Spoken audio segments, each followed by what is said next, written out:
नमस्कार दोस्तों, मैं अनूप कुमार श्रीवास्तव आप लोगों का स्वागत करता हूं सब कुछ पढ़ो चैनल पे। तो चलिए बच्चे, सब कुछ पढ़ो चैनल के हम क्लास को आगे बढ़ाते हैं, लेकिन पहले हमें अपना चैप्टर का नाम जानना हमेशा की तरफ। बच्चे देख सकते हैं बोर्ड पे मैंने लिख रखा है चैप्टर का नाम। हमारे चैप्टर का नाम क्या है बच्चे? वन एवं वन्य जीव संसाधन। क्लियर है? तो चलिए क्लास को आगे बढ़ाते हैं। तो मैंने आपको पिछली क्लास में बताया था कि जो अंतर्राष्ट्रीय संस्थाएं हैं उन्होंने भारत में जो प्राणी हैं, जीव हैं, जंगल हैं, वनस्पति हैं, इनको किस कैटेगरी में, किस श्रेणियों में विभाजित किया था, मैंने ये सारा सिखाया था। फिर आपको बताया था कि मानवीय क्रियाकलाप ने भी पर्यावरण को बहुत ही असंतुलित किया है, यानी जंगलों की कटाई की है बड़े पैमाने पर। जैसे बड़ी बड़ी परियोजनाओं के कारण जंगल काटे गए हैं, बांध बनाना था तो बड़े पैमाने पर जंगल काटे गए। जो आदिवासी लोग हैं वो स्थानांतरणशील कृषि करते हैं, काटो और जलाओ कृषि, उस पे बड़े पैमाने पर जंगलों को काटा गया है। तो कहीं ना कहीं अगर आप इस तरीके से जंगलों को काटेंगे, डिस्टर्ब करेंगे, तो वन संसाधन तो गलत होंगे ही होंगे, खत्म तो होंगे ही होंगे। ठीक है बच्चे, इसी चलिए केस को आगे बढ़ाते हैं और आगे सीखते हैं कि पश्चिम बंगाल में बक्सा टाइगर रिजर्व है। याद रखिएगा बच्चे कि पश्चिम बंगाल में एक टाइगर रिजर्व है जिसका नाम है बक्सा टाइगर रिजर्व। पश्चिम बंगाल में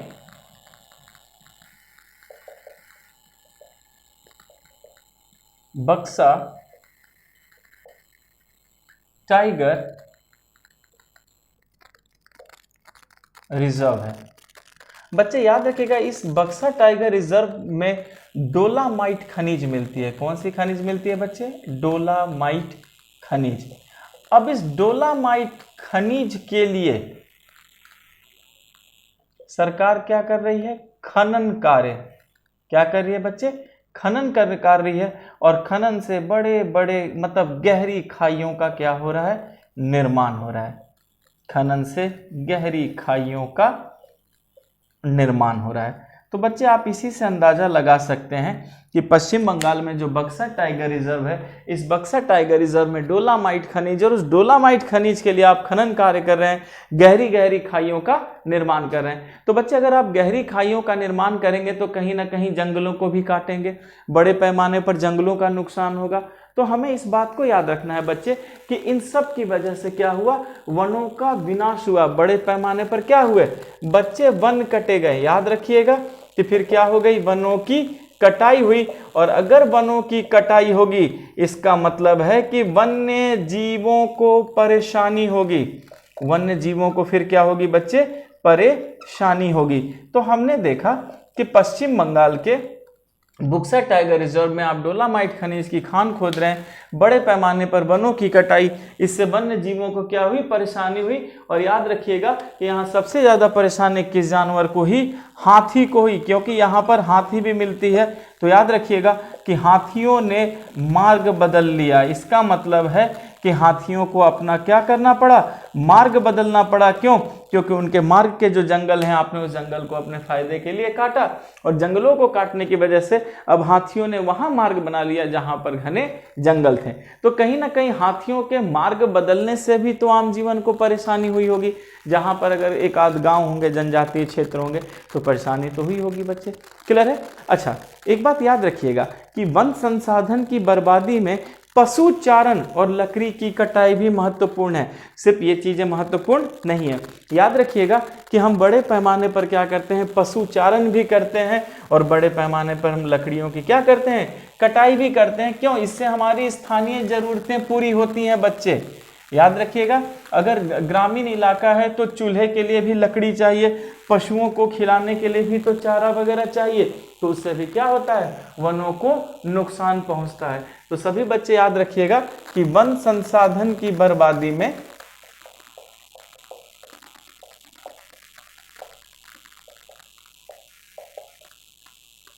वन संसाधन की बर्बादी में पशु चारण एवं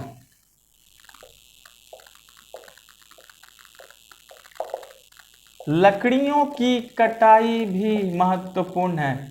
लकड़ियों की कटाई भी क्या है बच्चे? महत्वपूर्ण है, क्योंकि हमने बड़े पैमाने पर ये काम भी किया है। तो याद रखिएगा कि वन संसाधन की अगर बर्बादी हो रही है तो इसमें पशु चारण और लकड़ियों की कटाई भी क्या है बच्चे, महत्वपूर्ण है। क्योंकि मैंने अभी आपसे क्या कहा कि ग्रामीण इलाकों में भी बड़े पैमाने पर लोग को जलावन की लकड़ी चाहिए। यहाँ तक समझ में आया। लेकिन बच्चे एक बात याद रखिएगा कि ठीक है पशु चारण और लकड़ियों की कटाई भी महत्वपूर्ण है, लेकिन आपने केयर किया होगा कि जो जलावन के लिए हम लकड़ियाँ काटते हैं वो ज़्यादातर टहनियाँ होती हैं, पूरे पेड़ थोड़ी काट डालते हैं, तो हम टहनियों को काटते हैं। इसका मतलब है कि ठीक है पशु चारण और लकड़ी की कटाई भी वन संसाधन के विनाश में महत्वपूर्ण है, पर दूसरे जो कारण है कहीं इनसे ज़्यादा प्रभावी हैं और इनसे ज़्यादा मजबूत हैं। पूरी बात समझ में आ गई? अच्छा, और याद रखिएगा कि भारत में जैव विविधता को कम करने के कारकों में और भी चीजें हैं, जैसे वन्य जीवों के हम आवास का विनाश कर देते हैं, जंगली जानवरों को मार देते हैं, प्रदूषण कर रहे हैं, विषाक्तीकरण कर रहे हैं, दावानल, इनसे भी तो होती है। तो सभी बच्चे याद रखिएगा कि भारत में जैव विविधता को कम करने वाले अन्य भी कारक हैं। जरा हम इसको भी देख लेते हैं कि अन्य कारक क्या हैं। याद रखिएगा सभी बच्चे, भारत में जैव विविधता को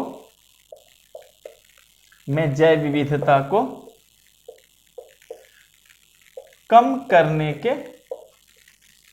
कारक हैं। तो जरा देखते हैं कि ठीक है भारत में जैव विविधता को कम करने के क्या कारक हैं। तो बच्चे अभी मैंने आपको क्या बताया, पहले तो आपने क्या किया, वन्य जीवों के आवास का विनाश कर दिया। अब पेड़ों को काटेंगे तो वन्य जीव कहां जाएंगे, तो वन्य जीवों के आवास का विनाश।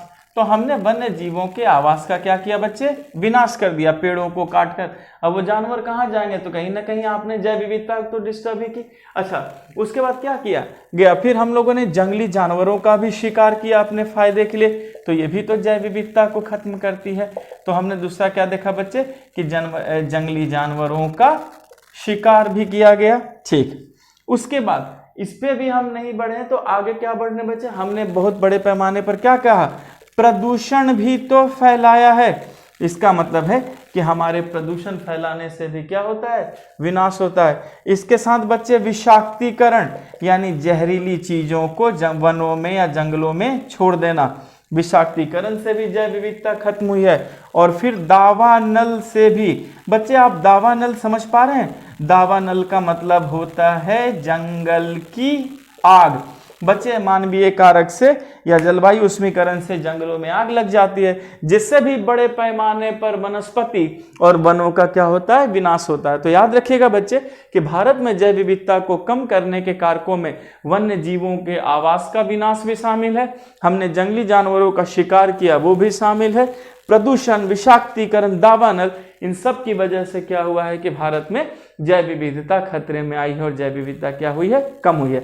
बच्चे एक चीज क्लियर कीजिएगा कि विकासशील देशों में पर्यावरण विनाश का मुख्य कारण जनसंख्या को माना जाता है। याद रखिएगा कि भारत क्या है, एक विकासशील देश है। तो बच्चे वैश्विक स्तर पर यह सोच बनी हुई है या आम धारणा भी बनी हुई है कि विकासशील देशों में जो जैव विविधता या वन संसाधन के विनाश का या पर्यावरण के विनाश का, आप किसी भी सेंस में लीजिए बच्चे, तो विनाश का सबसे बड़ा कारण क्या है, बढ़ती हुई बड़ी जनसंख्या का आकार। इस बात को याद रखिएगा बच्चे कि विकासशील देशों में पर्यावरण विनाश का मुख्य कारण क्या है, अधिक जनसंख्या है। ठीक है, तो हमने ये देखा बच्चे कि विकासशील देशों में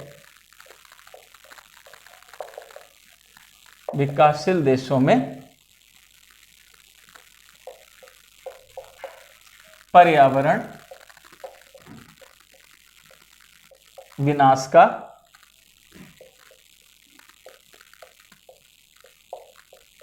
मुख्य कारण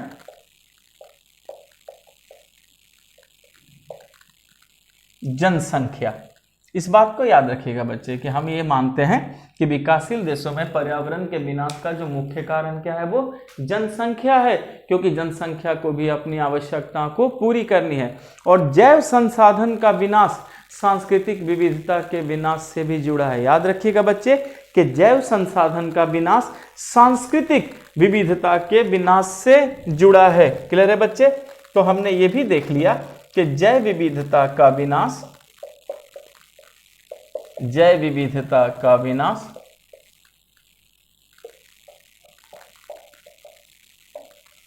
सांस्कृतिक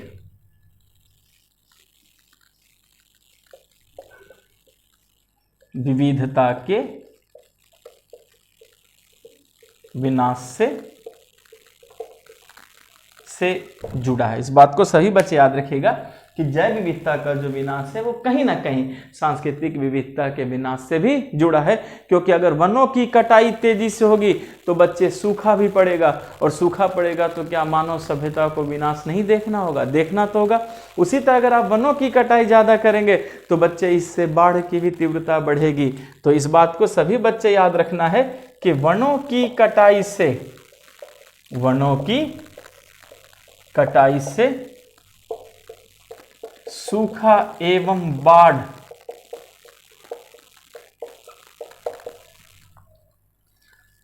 दोनों की समस्या है। तो कहीं ना कहीं बच्चे मानव जीवन, दोनों की समस्या है, तो कहीं ना कहीं मानव जीवन या सांस्कृतिक जीवन भी डिस्टर्ब होगा। तभी मैंने कहा है बच्चे कि जैव विविधता का विनाश सांस्कृतिक विविधता के विनाश से क्या हुआ है, जुड़ा हुआ है। और याद रखिएगा कि भारतीय उपमहाद्वीप में वन एवं वन्य जीव लोगों के लिए क्या है, कल्याणकारी। हमें इस बात को याद रखना है बच्चे कि भारतीय उपमहाद्वीप में वन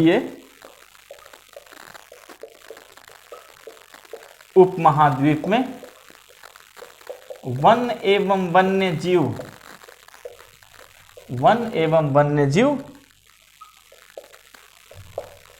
लोगों के लिए कल्याणकारी हैं, क्योंकि बच्चे हमारी बहुत बड़ी क्या है, इस पर निर्भरता है। तो इस बात को सभी बच्चे याद रखिएगा कि साफ कहा गया है कि भारतीय उपमहाद्वीप में वन एवं वन्य जीव लोगों के लिए क्या है, कल्याणकारी हैं। वो लोगों के लिए कल्याण के अवसर देते हैं। तो और इतनी बड़ी जनसंख्या है बच्चे, तो पेड़ पौधों पे मैंने पहले ही बताया कि 95% हमारी निर्भरता पर्यावरण पर है, इस प्रकृति पर है, इस भूमि पर है।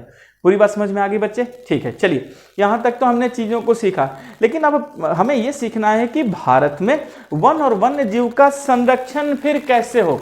मुद्दा तो ये है, ये तो सारे कारण हमने सीख लिए। अब जरा सीखते हैं बच्चे कि भारत में वन और वन्य जीव का संरक्षण। पूरी बात समझ में आ गई? पहले मैं इसे मिटा दूं बच्चे, ठीक है। बच्चे अगर जिन्होंने चैनल को लाइक नहीं किया है, प्लीज बच्चे ज्यादा से ज्यादा लाइक करें, शेयर करें और सब्सक्राइब करें, और आराम से घर में बैठकर अच्छे से पढ़ें, अपनी पढ़ाई करें। आपकी पढ़ाई का कोई लॉस नहीं है, आप अपने आप मेंटली मजबूत होते जाएंगे, सारी चीजें सीखते चले जाएंगे बच्चे। क्लियर है ना? तो बच्चे हमारा अगला पॉइंट क्या है, भारत में वन और वन्य जीवों का संरक्षण। ये देखिए बच्चे हमारा अगला पॉइंट है, भारत में वन एवं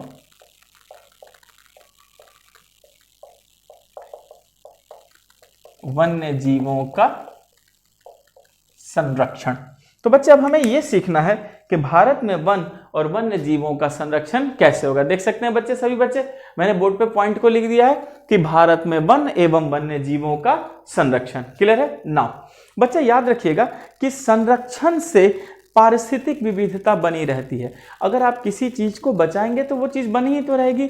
तो सभी बच्चे याद रखिएगा कि अगर हम संरक्षण कर रहे हैं तो हमें सबसे पहले इस बात को समझ लेना है कि संरक्षण से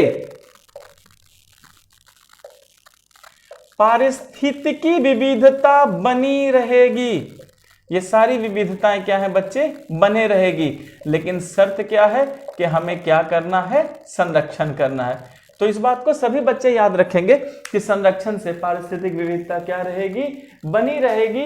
और याद रखिएगा कि जलीय जैव विविधता जो है वो मछली पालन से बने रहेगी, क्योंकि अगर हम मछलियों को पालेंगे तो फिर जलीय जैव विविधता भी बनी रहेगी। तो इस बात को याद रखना है सभी बच्चों को कि मछली के पालन से जलीय जैव विविधता भी बनी रहेगी। जलीय जैव विविधता बनी रहेगी। तो हमने यही चीज तो सीखा बच्चे कि अगर हम संरक्षण कर रहे हैं तो पारिस्थितिक विविधता बनी रहेगी, और अगर हमने मछली को भी पाला, मछली पर भी ध्यान दिया, तो जलीय जैव विविधता भी क्या रहेगी, उसी तरीके से बनी रहेगी।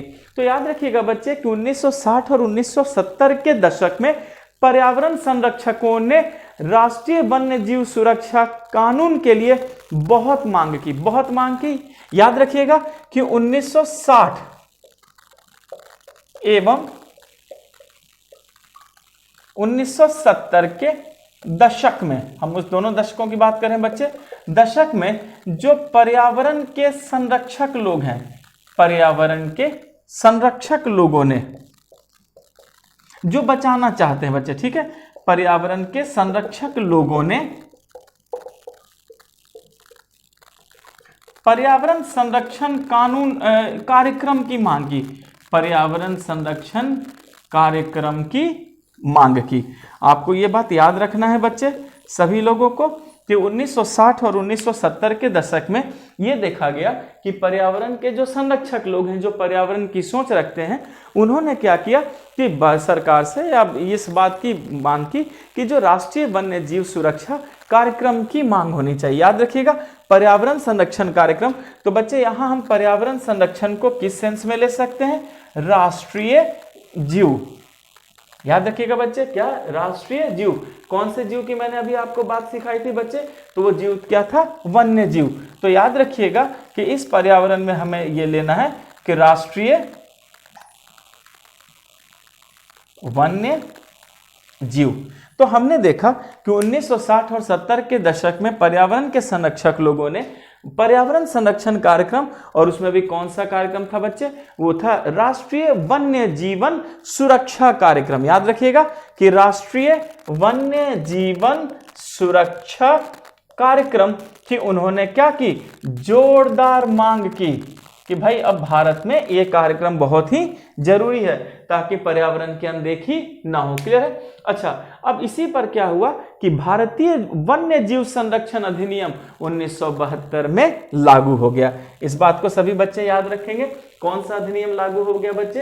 तो उसका नाम है भारतीय वन्य जीव संरक्षण अधिनियम। याद रखिएगा, राष्ट्रीय वन्य जीवन संरक्षण अधिनियम 1972 लागू हुआ। तो देख सकते हैं बच्चे कि पर्यावरण सुरक्षा वाले लोगों की मांग पर हमने ये साफ देख लिया कि 1972 में राष्ट्रीय वन्य जीवन संरक्षण अधिनियम, याद रखिएगा सभी बच्चे, भूलेंगे नहीं, राष्ट्रीय वन्य जीवन संरक्षण अधिनियम या रक्षण अधिनियम, जो कह लीजिए बच्चे, संरक्षण या रक्षण अधिनियम 1972 क्या हुआ? लागू हुआ और लागू किया गया। और याद रखिएगा कि इस संरक्षण का जो अधिनियम था, इसमें बहुत सारे प्रावधान थे, और ये प्रावधान किसके लिए थे? पर्यावरण के रक्षक के लिए था। ठीक है, तो इस बात को सभी बच्चे याद रखिएगा कि पर्यावरण के रक्षण के लिए इसमें, या वन्य जीवों की सुरक्षा के लिए इसमें बहुत सारे क्या किए गए? प्रावधान किए गए। यहां तक समझ में आ गई बच्चे? क्लियर? अच्छा, उसके बाद हमें इस बात को भी याद रखना है कि केंद्रीय सरकार और राज्य सरकार ने राष्ट्रीय उद्यान और वन्य जीव पशु विहार भी स्थापित करने शुरू किए। पूरी बात समझ में आ गई बच्चे? तो हमने ये देखा कि केंद्र सरकार और राज्य सरकार ने दोनों ने क्या किया? इसके लिए बड़े पैमाने पर क्या शुरू किया बच्चे? स्टार्ट किया। तो आपको मैंने अभी बताया है कि बड़े पैमाने पर राष्ट्रीय पार्क और वन्य जीव पशु विहार की स्थापना करनी शुरू की थी। इसे मैं मिटाऊं बच्चे? ये आप सीख चुके हैं? ठीक है बच्चे, इसे ध्यान से देखिए ना। तो मैं इसे मिटाता हूं और याद रखेंगे कि मैंने अभी आपसे क्या कहा कि केंद्र सरकार और राज्य सरकार ने, केंद्र सरकार और राज्य सरकार ने बच्चे क्या शुरू किया बनाना? उन्होंने शुरू किया राष्ट्रीय उद्यान और वन्यजीव पशु विहार स्थापित किए। याद रखेंगे, केंद्र सरकार एवं राज्य सरकारों ने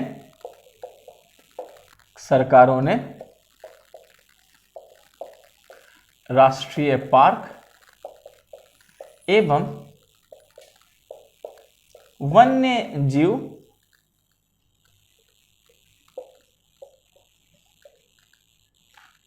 जीव पशु विहार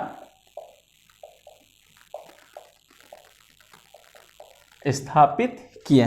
तो इस बात को सभी बच्चे याद रखिएगा कि केंद्र सरकार और राज्य सरकार ने फिर क्या किया, बड़े पैमाने पर बच्चे राष्ट्रीय पार्क बनाए गए, नेशनल पार्क बनाए गए, और साथ ही साथ क्या बनने लगे बच्चे, वन्य जीव पशु विहार स्थापित किए। और याद रखिए पर्यावरण और पशुओं के लिए कई सारी परियोजनाओं की भी घोषणाएं की गई। याद रखिएगा कि कई सारी परियोजनाओं की भी घोषणा की गई, कई सारी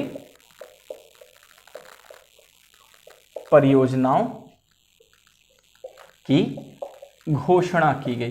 तो हमने देखा कि कई सारी परियोजनाओं की क्या की गई, घोषणा की गई, जो कि वन और वन्य जीवों को बचाने के लिए बहुत ही क्या था बच्चे, आवश्यक था। और याद रखिएगा कि इन सभी को ध्यान में रखकर, हाँ एक चीज क्लियर कीजिएगा कि आजकल जो संरक्षण की परियोजना है वो जैव विविधता पर केंद्रित है। इस बात को याद रखिएगा बच्चे कि आजकल की जो परियोजना है, ठीक है, आजकल की परियोजना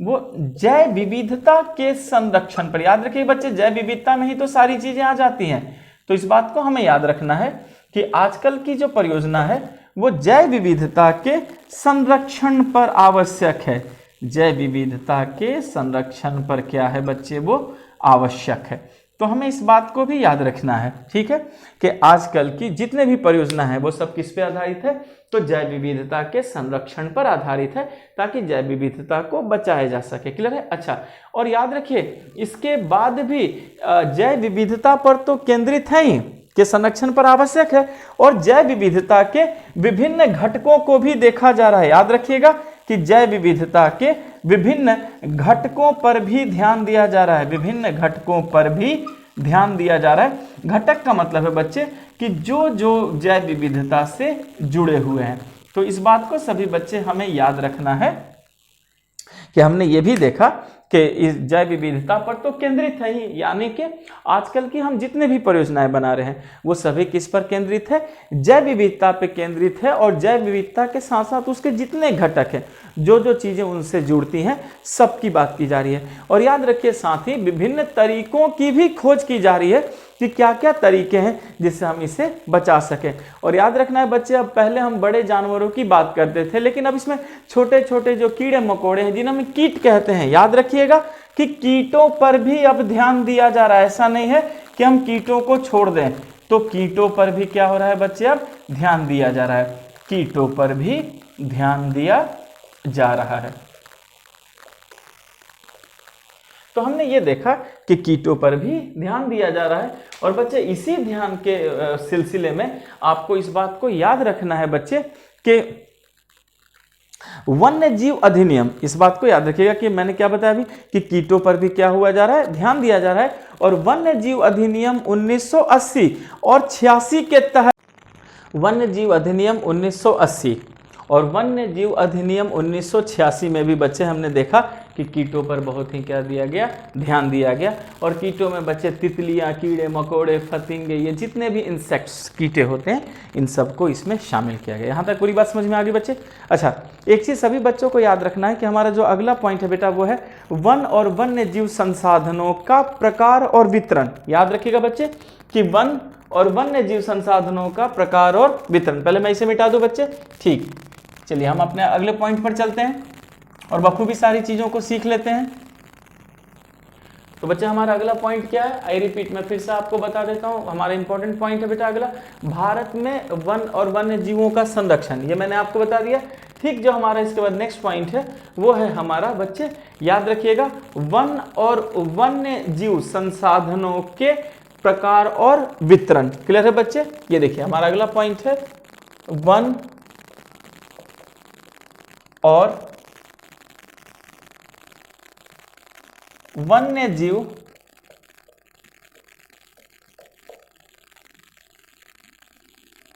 संसाधनों के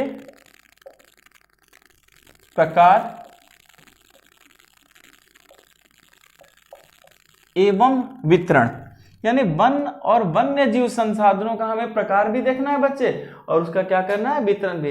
एक बात याद रखिएगा कि भारत में अधिकतर वन क्षेत्र, इस बात को याद रखना है बच्चे कि भारत में अधिकतर वन क्षेत्र सरकार या सरकार से मान्यता प्राप्त किसी संस्था या व्यक्ति के क्या है, हाथ में होती है। इस बात को सभी बच्चे याद रखेंगे कि भारत के अधिकतर वन क्षेत्र सरकार या सरकार के प्रत्यक्ष अधिकार में या वन विभाग अथवा अन्य विभागों के जरिए भी सरकार के क्या होती है, नियंत्रण में होती है। इस बात को याद रखिएगा बच्चे कि भारत में अधिकतर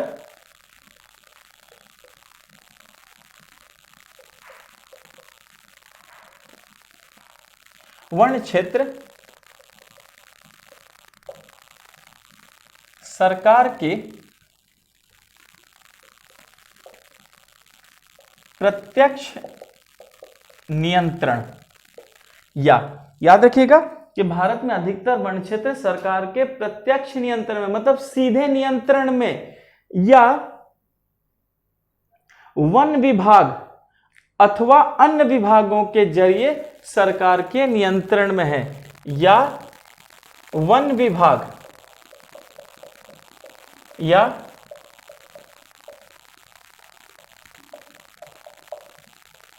अन्य विभागों के जरिए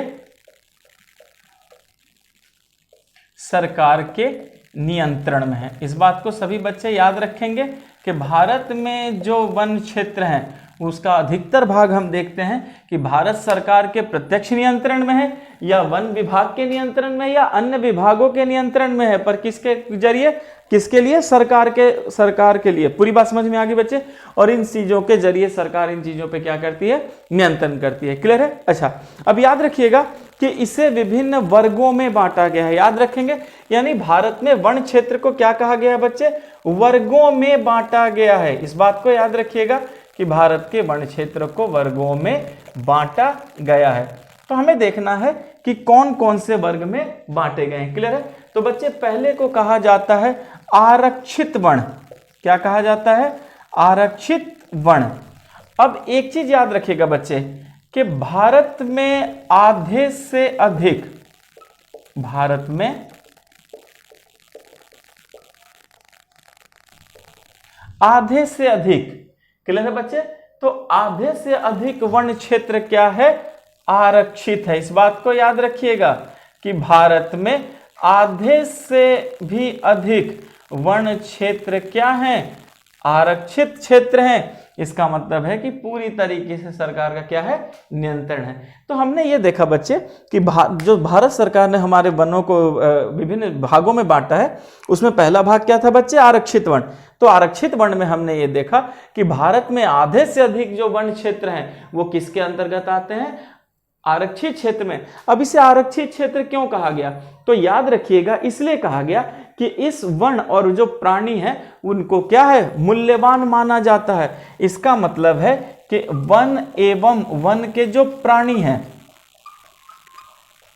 प्राणियों को मूल्यवान माना जाता है, मूल्यवान माना जाता है। इसका मतलब है कि बच्चे यहाँ का जो भी जंगल की लकड़ी होगी या प्राणी होंगे वो सभी क्या है, मूल्यवान है। जैसे इमारती लकड़ी वगैरह होती है बच्चे, जिसका हम उपयोग करते हैं। तो याद रखिएगा कि आरक्षित क्षेत्र आधे से अधिक है और इसमें वन और प्राणियों को क्या माना जाता है, मूल्यवान माना जाता है, इसलिए हम इसे आरक्षित वन कहते हैं। क्लियर है बच्चे? चलिए जरा अगले को समझते हैं। अभी हमने आरक्षित वन को सीखा बच्चे, हमारा जो अगला वन है वो है रक्षित वन। ठीक है, तो जरा इसको भी समझ लेते हैं। रक्षित वन को मैंने अभी आरक्षित वन नहीं मिटाया है, आपके सामने रखा है बच्चे, और अब हम तुलना करते हैं किससे, रक्षित वन से। जरा देखते हैं कि रक्षित वन क्या है। रक्षित वन, तो बच्चे याद रखिएगा कि रक्षित वन में लगभग 1/3 वन क्षेत्र है। इस बात को याद रखिएगा कि रक्षित क्षेत्र में कितना है, 1/3 वन क्षेत्र। यानी भारत में आधे से अधिक वन क्षेत्र तो आरक्षित है और 1/3 जो वन क्षेत्र है उसको बच्चे हमने किस कैटेगरी में डाला है, तो वो है रक्षित वन में। अब याद रखिएगा कि ये रक्षित वन जो इनकी सुरक्षा की जाती है, इसलिए ये इंपॉर्टेंट है। क्या की जाती है, इनकी सुरक्षा की जाती है, सुरक्षा की जाती है। इसका मतलब है कि इस जंगल की सुरक्षा की जाती है, यानी आप अवैध रूप से यहाँ पर लकड़ी नहीं काट सकते और न अवैध रूप से आप यहाँ पे जानवरों का क्या कर सकते हैं, शिकार कर सकते हैं। तो याद रखिएगा बच्चे कि रक्षित वन भारत का 1/3 वन क्षेत्र इसमें शामिल है और यहाँ पर इनकी क्या की जाती है, सुरक्षा की जाती है। क्लियर है? ठीक। अगला है बच्चे अवर्गीकृत वन। जरा देखते हैं कि अवर्गीकृत वन क्या है। अवर्गीकृत वन, तो बच्चे ये कहा गया है कि अवर्गीकृत वन में सभी प्रकार के वन और बंजर भूमि, याद रखिएगा कि इसमें सभी प्रकार के जो बच गए वो सारे इसी में आते हैं। तो सभी प्रकार के वन एवं बंजर भूमि। तो हमने देखा कि अवर्गीकृत वन में सभी प्रकार के वन हैं और सभी प्रकार के वन होने के साथ साथ क्या है, बंजर भूमि भी है। क्लियर हो गया बच्चे? और याद, अगर ये पूछा जाए कि ये किसके स्वामित्व में है तो हमें थोड़ा इस बात को याद रखना है बच्चे कि अगर आपसे पूछा जाए कि जब इसमें सभी प्रकार के वन आ जाते हैं, यहाँ तक कि बंजर भूमि भी आ जाती है, तो बच्चे याद रखिएगा कि इस पे सरकार, व्यक्ति और समुदाय तीनों का स्वामित्व होता है। याद रखिएगा, ये सरकार के भी स्वामित्व में होते हैं, किसी व्यक्ति के भी स्वामित्व में होते हैं और किसी समुदाय के भी क्या होते हैं, स्वामित्व में होते हैं। पूरी बात समझ में आई बच्चे? तो चलिए इस तरीके से हमने क्या किया कि वनों के प्रकार को अच्छे से सीखा। तो बच्चे मैंने 3 प्रकार आपको बताए, कौन कौन? आरक्षित वन, आधे से अधिक आरक्षित वन है और लकड़ियों को इसे मूल्यवान माना जाता है। रक्षित वन लगभग 1/3 और सुरक्षा की जाती है। और अवर्गीकृत वन में बाकी सबको डाल दिया, जितने भी बच्चे हैं इसमें बंजर भूमि भी डाली गई है। और याद रखेंगे बच्चे, इस पर सरकार, व्यक्ति और समुदाय कोई भी स्वामित्व करता है। पूरी बात समझ में आ गई बच्चे? तो सब कुछ पढ़ो चैनल को ज़्यादा से ज़्यादा लाइक कीजिए, शेयर कीजिए, सब्सक्राइब कीजिए। Thank you.